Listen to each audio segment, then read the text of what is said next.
सोहळा आहे। आपण वर्षभर पूर्ण या दिवसाची अगदी आतुरतेने वाट पाहत असतो।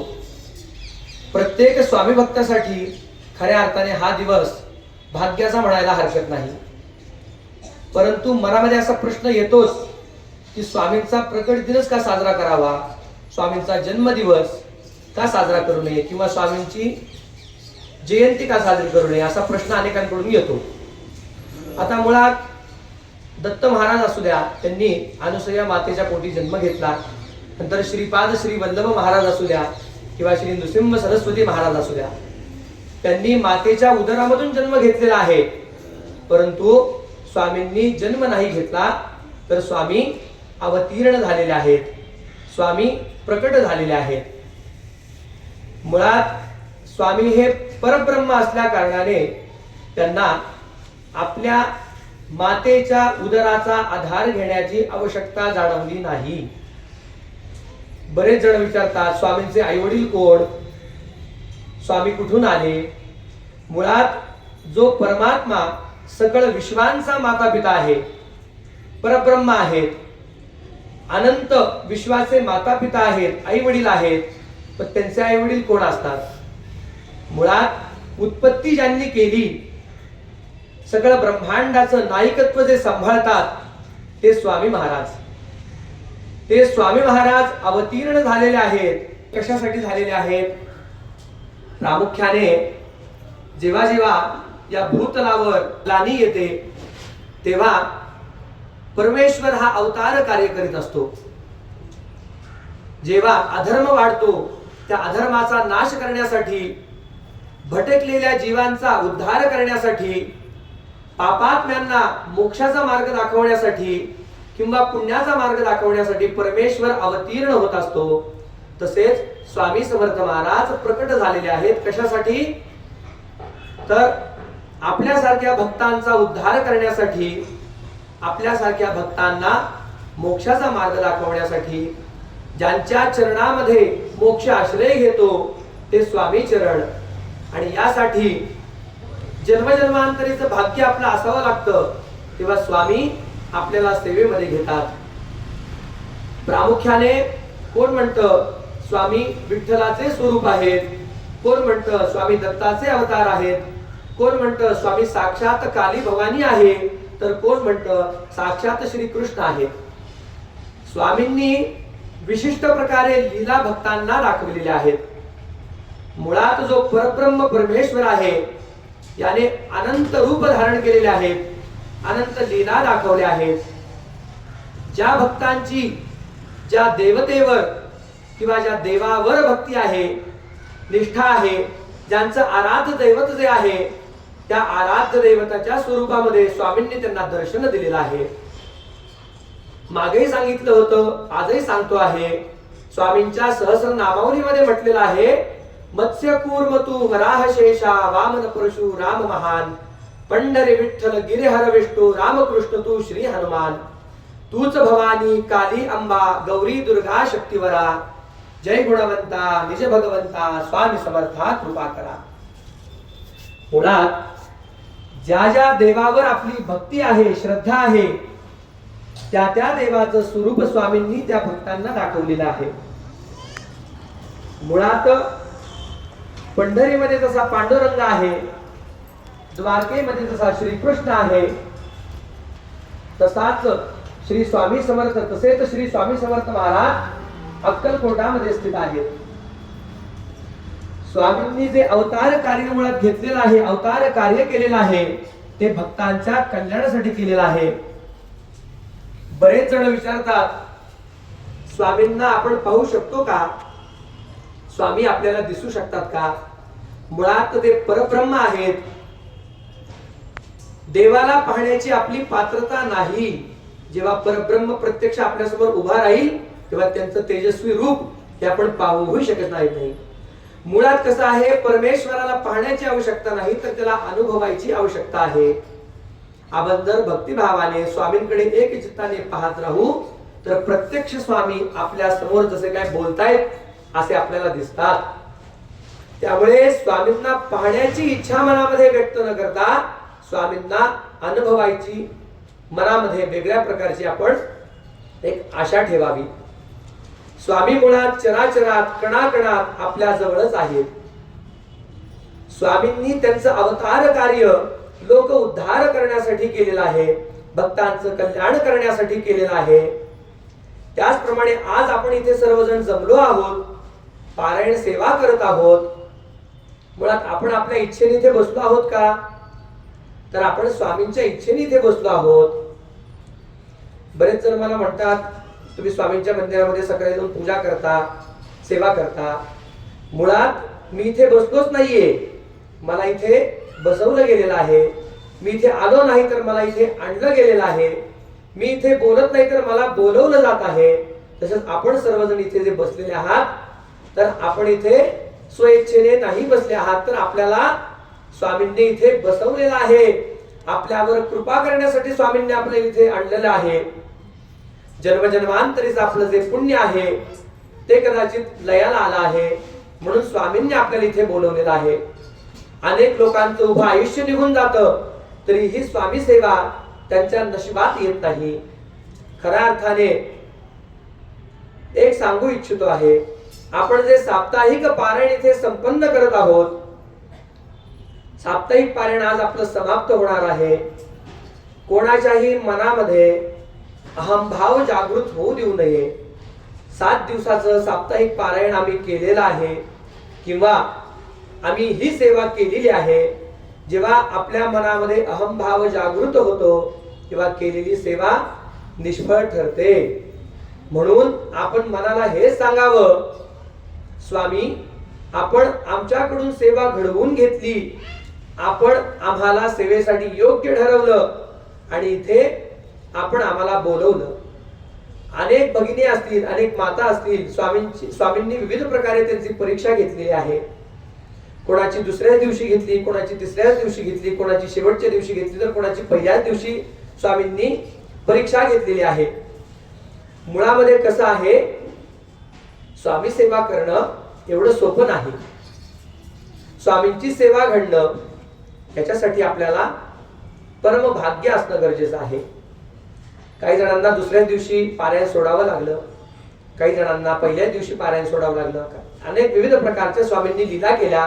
परंतु एक लक्षात घ्या, स्वामींच्या प्रत्येक लीलेमागे विशिष्ट प्रकारची भक्ताच्या कल्याणासाठी आणि आपल्या चांगल्यासाठीच रचना असते. अनेक जण स्वामींचं पारायण करू शकले नाही म्हणून मनाने दुःखी झाले. आम्ही आता स्वामींचं पारायण करू शकलो नाही, वर्षभर पूर्ण आम्ही या दिवसाची वाट पाहिली, या सेवेची वाट पाहिली, परंतु हे काय आमच्या भाग्यात घडलं नाही. पण एक लक्षात ठेवा, कदाचित स्वामींना आपल्याकडून वेगळ्या प्रकारची काही उपासना करून घ्यायची आहे, सेवा करून घ्यायची आहे, म्हणून आपल्या भाग्यात हा संबंध आला. त्याचप्रमाणे आज श्री स्वामी समर्थ महाराजांचा जो प्रकट दिनाचा सोहळा आपला समाप्त होणार आहे. अनेक लोक विचारतात, प्रकट दिनाच्या दिवशी स्वामींची उपासना कशी करावी, स्वामींची सेवा कशी करावी, स्वामींना अभिषेक कसा करावा, स्वामींना नैवेद्य कसा दाखवावा. मुळात स्वामी महाराज हे प्रत्यक्ष परमेश्वर आहेत, ब्रह्मांड नायक आहेत आणि परमेश्वराला आपल्या भक्ताकडून कोणत्याही प्रकारची अपेक्षा नाही. त्यामुळे मी स्वामींना दुधाचा अभिषेक नाही करू शकलो तर स्वामींनी काय माझी सेवा स्वीकार केली नाही का, असं नाही. आता एखादा भक्त स्वामींचा गरीब भक्त आहे, त्याच्याकडे अर्थार्जन करण्यासाठी शक्ती नाही, तो स्वामींना दुधाने पंचामृताने अभिषेक करू शकत नाही, स्वामींना महाआरती किंवा महानैवेद्य अर्पण करू शकत नाही. त्याने भक्तिभावाने शुद्ध मनाने पाण्याने जरी अभिषेक केला तर स्वामी ते भावाने स्वीकार करणार आहे. त्यामुळे देवाची सेवा अशीच करावी तशीच करावी असे कोणतेही नियम नाहीत. आजचा जो दिवस आहे तो मुळात आपल्याला आजचा जो दिवस आहे जो भक्तिभावाने आनंदाने आज आपल्याला स्वामी चरणी अर्पण करायचा आहे. त्याचप्रमाणे स्वामी महाराज विविध प्रकारे आपल्यावर कृपा करत असतात, विविध प्रकारे लीला करीत असतात. खऱ्या अर्थाने आपलं हे साप्ताहिक पारायणाचं दुसरं वर्ष आहे. मागच्या वर्षी तिसरं वर्ष आहे. तर हे तिसरं वर्ष ही अगदी आनंदाने किंवा हा जो आपला पारायणाचा सोहळा आहे आनंदाने आपला साजरा होत आहे। खऱ्या अर्थाने हे करणारे करून घेणारे स्वामी महाराजच आहेत। आणि जेव्हा आपल्या मनामध्ये भक्तीविषयी एक भावना निर्माण होते तेव्हा स्वामी महाराज ते करून घेतात। खऱ्या अर्थाने मी सुरेखाताई यांना म्हणजे याचे आभार मानू इच्छितो आहे, कारण स्वामी सेवेसाठी मी त्यांना कोणतीही मुळात तुमचे आभार तर आहेतच आणि स्वामींचे तर आहेतच, पण त्यांना मी कोणती जरी स्वामी सेवेविषयी बोललो की आपल्याला हे करायचं आहे ते कधीच नाही म्हणत नाही। त्यांना म्हटलं प्रथम वर्षी आपण स्वामींचं पारायण करूया, त्या म्हटल्या करूया, कसं होईल काय होईल ते स्वामी पाहतील। त्यांना म्हटलं स्वामींची पालखी सेवा आपल्याला आरंभ करायची आहे, करूया, अजिबात नकार नाही। मुळात कसं आहे, यासाठीही स्वामींची कृपा आपल्यावर तेवढी होणं गरजेचं असतं आणि स्वामी कृपा असल्यामुळेच हे सर्व काही होत आहे। त्या तर स्वामींच्या सेवेसाठी कधीच माघार घेत नाहीत आणि पहिल्या वर्षी साधारण 70-80 लोक होते, नंतर दुसऱ्या वर्षी 100च्या आसपास झाले आणि या वर्षी साधारण 150च्या किंवा 200च्या आसपास लोक झालेले आहेत। दरवर्षी स्वामी सेवेचा प्रचार होत आहे, प्रसार होत आहे आणि खऱ्या अर्थाने आपल्यामुळे म्हणण्यापेक्षा आपल्या माध्यमातून एखादा स्वामी भक्त जर पारायणाला बसला, स्वामी सेवेला बसला तर त्याचं भरपूर पुण्य आपल्या पदरात प्राप्त होतं, पदरात मिळतं। प्रामुख्याने सगळ्याच जणांचा सहभाग आहे या सेवेसाठी आणि भक्तजन असतील तरच ही सेवा संपन्न होत असते, त्यामुळे सर्वांचेच आभार आहेत। आणि सर्वात महत्त्वाचं म्हणजे सुरेखाताई वारंवार सहकार्य करतातच, परंतु बाळासाहेब अण्णांचाही खूप मोठे मी आभार मानू इच्छितो आहे, कारण स्वामी सेवेसाठी त्यांचंही काही म्हणणं नसतं। एकतर ते मध्ये अजिबात हस्तक्षेप करत नाही, तुम्हाला काय करायचं कसं करायचं तुम्ही तुमचं करून घ्या, मी तयार आहे। आणि हे सर्वात महत्त्वाचं आहे की स्वामी सेवा करताना किंवा आपण पारायण करताना कोणतीही स्वामी सेवा असू द्या, शुद्ध मनाने जर आपण सेवा केली तर स्वामी आपल्यावर भरभरून कृपा करतात। आणि खऱ्या अर्थाने अनेक लोकांचं मी इथे जसं की पहिल्या वर्षी इथे आल्यानंतर एक परिस्थिती वेगळी होती, आज अनेक लोकांमध्ये बदल जाणवत आहे। अनेक लोक शांत झालेले आहेत, मनाने पण शांत झालेले आहेत, वाणीमध्ये मधुरता आलेली आहे, स्वामी भक्तांच्या प्रती प्रेम जाणवत आहे। ही खरं स्वामींचीच कृपा आहे आणि खऱ्या अर्थाने एक आनंद वाटतो की आपण दरवर्षीप्रमाणे स्वामी सेवा आपल्याकडून करून घेतात आणि एक दिवस असं वाटतं की आता ही सेवा संपूच नाहीये।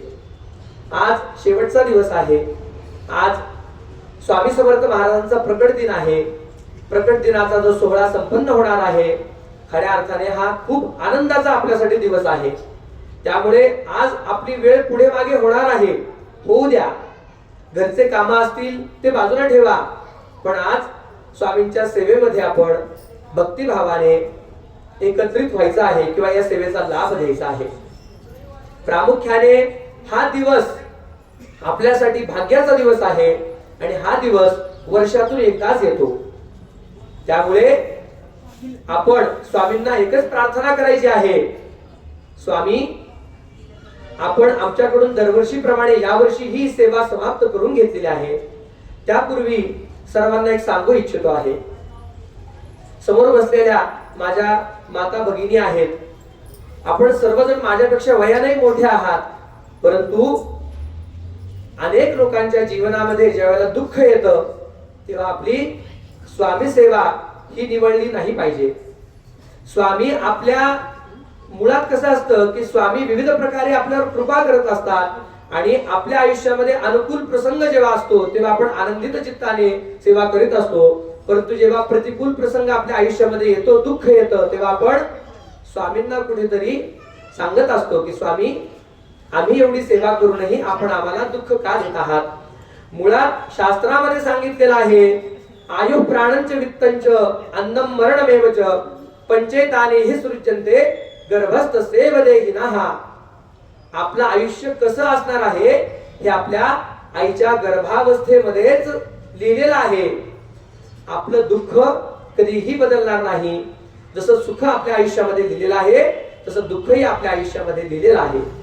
त्यामुळे आपण किती जरी संकटात असलो, दुःखामध्ये असलो, तरी ही स्वामी सेवा, स्वामींच्या प्रती असलेला प्रेमभाव मनातील अजिबात कमी होऊ द्यायचा नाहीये. प्रामुख्याने अनेक स्वामी भक्त इथे स्वामींची सेवा करत असतात. आता सर्वांचे नाव घेणार नाही, परंतु आपले दिनेश दादा आव्हाळे निस्वार्थ भावाने बिचारे स्वामींची सेवा करतात. मुळात स्वामी समर्थ महाराज त्यांच्यावर कृपा करतातच. आता प्रामुख्याने कधीही त्यांचा चेहरा बघा हसतमुख असतो स्वामींच्या सेवेसाठी. त्यांना काही सांगा करतो, त्यांना काही जरी म्हटलं तर कधीही सेवेचा कंटाळा करत नाहीत.